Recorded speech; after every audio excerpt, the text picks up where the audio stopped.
2024 लाडकी बहीण योजना निवडणुकीच्या तोंडावरती सरकारने जाहीर केली आणि सरसकट सगळ्या महिलांना लाभ देण्याचा प्रयत्न सरकारने त्यावेळेस केला आणि जवळजवळ 2,36,00,000 ते 2,48,00,000पर्यंतच्या महिलांना त्यावेळेस योजनेचा लाभ सरकारच्या माध्यमातून मिळाला। त्यानंतर 2025 अनेक निकष लावण्यात आले, काही महिलांना अपात्र करण्यात आलं आणि तो आकडा जवळजवळ 26 लाख महिलांच्या अपात्रतेपर्यंत पोहोचला।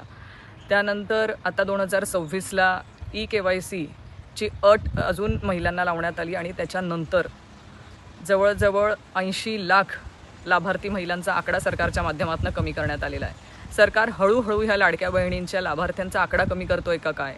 निवडणुका आटोपल्यानंतर आता ह्या लाडक्या बहिणींची किंमत कमी झाली, आता त्या लाडक्या राहिली नाही आहेत आणि त्या दोडक्या झाल्या आहेत का? म्हणजे काम सर्व वैध मरो असं झालंय का? क्या तुमच्या ह्या लाडक्या बहिणींना आता 1500 रुपये देणं जीवावर आलेलं आहे म्हणून तुम्ही हे वेगवेगळ्या माध्यमातून त्यांची संख्या कशी कमी होईल हे बघत आहात? तुमचे मोठे मोठे टेंडरचे पैसे निघत आहेत, तुमच्या परदेशवाऱ्या व्यवस्थित चालू आहेत। तुम्ही जर बघितलं तर तुमचे सगळे मोठ्या तुमचे स्वतःच्या ॲडव्हर्टाइजमेंटवरती जो पैसा खर्च होतोय तो तुमचा सर्रासपणे चाललेला आहे। मोठे मोठे पान भरून तुम्ही ॲडव्हर्टाइज देतायत, स्वतःची वाहवा करून घेतायत। एवढ्या सगळ्या गोष्टींसाठी सरकारकडे पैसा आहे आणि मग माझ्या लाडक्या बहिणींना जो 1500 रुपयाचा महिना मिळतोय हाच त्यांच्या डोळ्यात का खुपतो आहे? का आता निवडणूक संपल्यानंतर आता या लाडक्या बहिणींची त्यांना गरज राहिलेली नाही आहे? आज जी महागाई मोठ्या प्रमाणामध्ये सरकारच्या माध्यमातून वाढवलेली आहे, अशा महागाईच्या वेळेस ह्या माझ्या माता भगिनींना हे 1500 रुपये दिलासादायक ठरू शकले असते।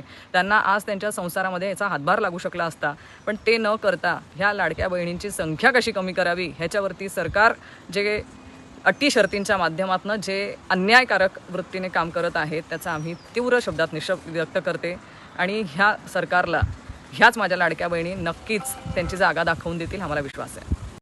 2024 लाडकी